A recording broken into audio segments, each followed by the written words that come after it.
আসসালামু আলাইকুম। Career capsule YouTube চ্যানেলের এবং ফেসবুক পেজের পক্ষ থেকে আপনাদের সুস্বাগত। আহ, আজকে এমন একটা বিষয় নিয়ে আলোচনা করব, যেটা বলা যায় জাতীয় সমস্যা। আমাদের সকলের জাতীয় সমস্যা নিয়ে একটা আলোচনা করব। সেটা হচ্ছে, ভাই, পড়া মনে থাকে না। কি করব? এত এত পড়া, কোনোভাবেই মনে রাখতে পারি না। এটা পড়লে ওটা ভুলে যায়, ওটা পড়লে এটা ভুলে যাই। কি পড়ব কি পড়বো না, চাকরির প্রিপারেশনে এসে বা হতাশ হয়ে যাচ্ছি। এত বড় সিলেবাস কেমনে কভার করব?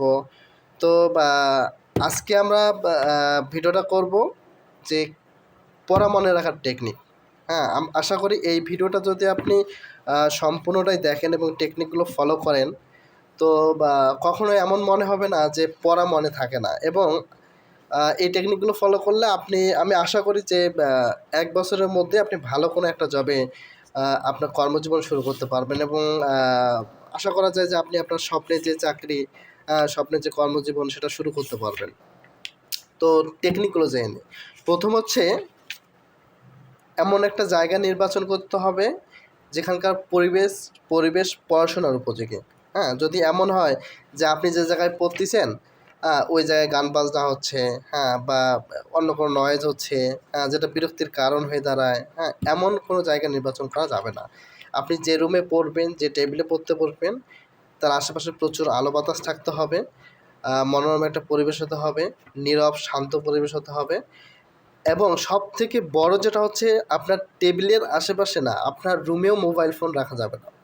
ভুল করেও আপনি যেটুকু সময় পড়বেন, আপনি যদি ৫ মিনিট পড়েন, ৫ মিনিটই আপনার কাছে কোনো মোবাইল ফোন রাখবেন না। আজকে আমাদের এই যে আমরা পড়াশোনা মনে থাকে না, হ্যাঁ, পরিবেশটা নষ্ট হয়ে যাচ্ছে পড়ার টেবিলের, এটার একটা প্রধান কারণ হচ্ছে মোবাইলের নোটিফিকেশন। এটা একটা সবথেকে প্রধান কারণ। আপনি যদি, ভাই, মোবাইলটাকে আপনার রুম থেকে সরাতে না পারেন, তাহলে আপনি যতই পড়েন কোনো কাজে আসবে না। আপনি যখন ফোন ইউজ করবেন, হ্যাঁ, আপনার কোনো কিছু ইনফরমেশান জানতে হবে অনলাইন থেকে, তখন আপনি ফোন ইউজ করেন। কিন্তু আপনি বই পড়তেছেন, বই পড়ার মাঝখান থেকে আবার আপনি ফোন চাপতেছেন, বা ফোনে একটা নোটিফিকেশন আসলো, সেটা চেক করতেছেন। এভাবে করলে আপনার পড়া হবে না। তো যাক, প্রথমেই তাহলে আমাদের কী করতে হবে, পড়ার টেবিল বা রুমের পরিবেশ এমন রাখতে হবে যেন পড়ার উপযোগী হয়। দ্বিতীয়ত হচ্ছে, এটা আমাদের মাথায় রাখতে হবে, কম পড়ি কিন্তু বারবার পড়ি। আজকের ভিডিওর প্রধান বার্তাই এটা, যে আমরা কম পড়ি কিন্তু বারবার পড়ি। মানে আপনাকে রিভিশন দিতে হবে, পড়ায় প্রচুর রিভিশন করতে হবে। ধরে নেন, প্রথমে একটা পেজ পড়লেন, ধরে নেন আপনি সংবিধান পড়লেন। সংবিধান পড়ার পরে আপনি একটু চোখটা বন্ধ করেন, বন্ধ করে সংবিধানের 2 পেজ পড়ছেন, চোখটা বন্ধ করেন। চোখটা বন্ধ করে আপনি একটু মনে মনে থিঙ্কিং করেন যে আপনি কী পড়লেন, কোন কোন টপিকসগুলো পড়লেন এবং কী পড়লেন, সেখানে কী ইনফরমেশন ছিল। এটা আপনার প্রথমে করতে হবে। ধরুন আজকে সংবিধানটা সম্পূর্ণ আপনি পড়া শেষ করছেন। তো এখন আগামীকালকে নতুন একটা টপিক্সে যাবেন না। নতুন একটা টপিক্সে না যেয়ে এই সংবিধান টপিক্সটাই 10 মিনিট, 15 মিনিট, আধা ঘন্টা, যা সময় লাগে আপনি আবার রিভিশন দেন। তো গতকালকে যদি আপনি সেটা 3 ঘন্টায় কভার করেন, দেখবেন যে আজকে এটা 10 মিনিটে কভার হয়ে গেছে। ওকে? তো তাহলে কি, প্রথমেই সংবিধান একদিন পড়লেন, পরের দিন 10-15 মিনিট, আধা ঘন্টা রিভিশন দিলেন। এরপরে 1 সপ্তাহ আর সংবিধান পড়ার দরকার নেই। 1 সপ্তাহ পরে অবশ্যই আপনাকে সংবিধান রিভিশন দিতে হবে। অর্থাৎ ওই টপিক্সটা আপনাকে রিভিশন করতে হবে। এরপরে আবার আপনি 15 দিন পর আবার রিভিশন করবেন। এরপর আবার 1 মাস পর রিভিশন করবেন। যখন আপনি এই যে 1 মাস পর রিভিশন করলেন, আপনি তখন দেখবেন যে আপনার এই যতগুলো ইনফরমেশন আছে সংবিধানে, সবগুলো আপনার মনে আছে। এইভাবে প্রতিটা টপিক্সে আপনাকে এভাবে করে পড়তে হবে। প্রথমে একদিন পড়তে হবে, পরের দিনও পড়তে হবে, মানে পরের দিন রিভিশন দিতে হবে। 1 সপ্তাহ পরে আবার রিভিশন দিতে হবে, 15 দিন পরে আবার রিভিশন দিতে হবে, 1 মাস পরে আবার রিভিশন দিতে হবে। তাহলে দেখবেন এমন কোনো পড়া নাই, এমন কোনো টপিক্স নাই যেটা আপনার মনে থাকতেছে না। এটা কখনোই হবে না। আপনি যদি এভাবে পড়েন, তাহলে আপনার পড়া 100% মনে থাকবে। এটা একটা। দ্বিতীয়ত আরেকটা হচ্ছে, আপনাকে হ্যান্ড নোট বা শর্ট নোট করতে হবে। ধরুন এই যে এই বই তো অনেক ডিটেলসে থাকে। এই বইগুলোতে তথ্য অনেক ডিটেলসে থাকে। যদি আমরা এই যে প্রাচীন জনপদ আছে, দেখেন প্রাচীন জনপদের কত তথ্য, এত তথ্য তো আপনার প্রয়োজন নেই, এত ইনফরমেশন আপনার প্রয়োজন নেই। আপনি একটু বিগত সালের প্রশ্নগুলো দেখেন, বিগত সালের প্রশ্নগুলো আপনার কোনগুলো আসছে এগুলো দেখেন, এগুলো দেখে যে টপিকসগুলোতে আসছে এই টপিকসগুলো আপনি বারবার রিভিশন করেন, এই টপিক্সেই বারবার রিভিশন করেন, দেখবেন যে ওই টপিকসগুলো থেকেই কোশ্চেন হচ্ছে। তো যেটা করতে হবে, বিগ পড়াটাকে বড়টাকে একটু ছোট করে নিতে হবে। হ্যাঁ, যে টপিকসগুলো থেকে কখনোই কোশ্চেন হয় ওগুলো পড়ার প্রয়োজন নেই। অযথা মানে এমন চিন্তা বাদ দিতে হবে যে আমি সব পড়ে শেষ করবো, বইয়ে যা আছে আজকে পড়তে বসছি তো বই শেষ করে দেবো, বইয়ের একদম প্রথম পেজ থেকে লাস্ট পেজ পর্যন্ত শেষ করে দেবো, এমন চিন্তা বাদ দিতে হবে। আমার যতটুকু প্রয়োজন এতটুকুই পড়তে হবে, প্রয়োজনের অতিরিক্ত পড়ার কোনো প্রয়োজন নেই। যারা বিশেষ ক্যাডার হয়, ব্যাংকার হয়, আপনি যদি ভেবে থাকেন যে ওনারা সব পড়ে শেষ করে, প্রতিটা লাইন পড়ে, এমন না। আসলে ওনারা শুধুমাত্র যেটা দরকার, যতটুকু দরকার এতটুকুই পড়ে এবং বারবার পড়ে। তো হ্যান্ড নোট করতে হবে বা শর্ট নোট করতে হবে। এরপরে চোখ বুঝে কোনো কিছু মুখস্থ করা যাবে না। আপনি মানে একটা পড়া আপনি বুঝতে পারতেছেন না, আপনি একদম ধারা মুখস্থ করে গেলেন, এমনটা করা যাবে না। আপনাকে বুঝে পড়তে হবে।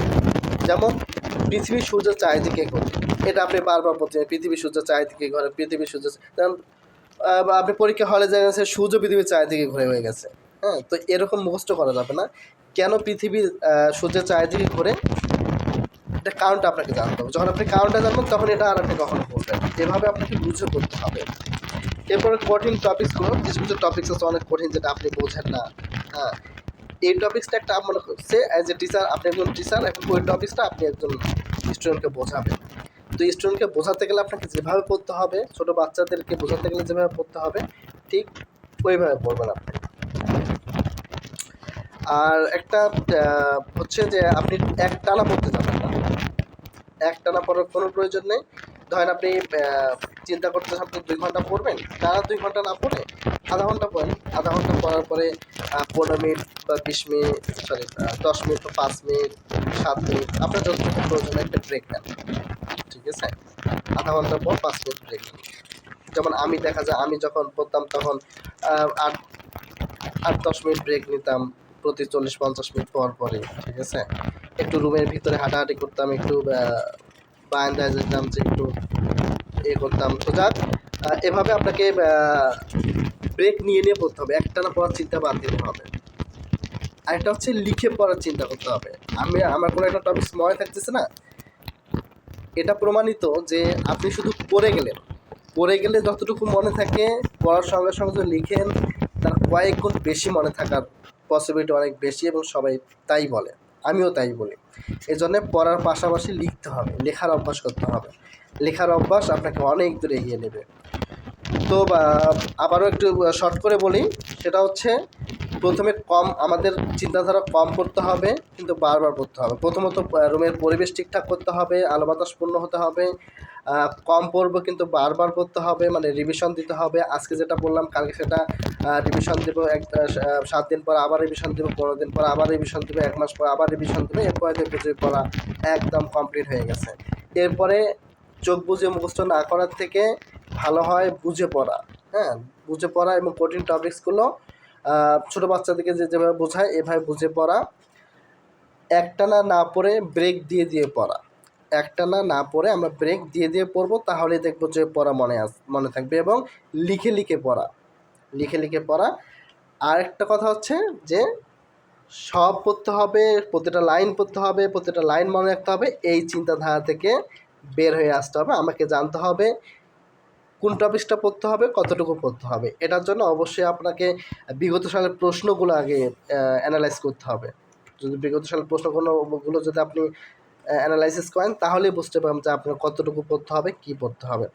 তো সকলকে ধন্যবাদ জানিয়ে, আর ভিডিওটা অনেক বড় হয়ে যাচ্ছে, আর লং না করে এই জিনিসগুলো আপনারা ফলো করবেন। ফলো করলেই আশা করি বিসিএস ক্যাডার হতে চান, ব্যাংকার হতে চান, বা আপনার স্বপ্নে এনএসআই হতে চান, যাই হতে চান না কেন, এটা সম্ভব এই পদ্ধতিটা ফলো করলেই।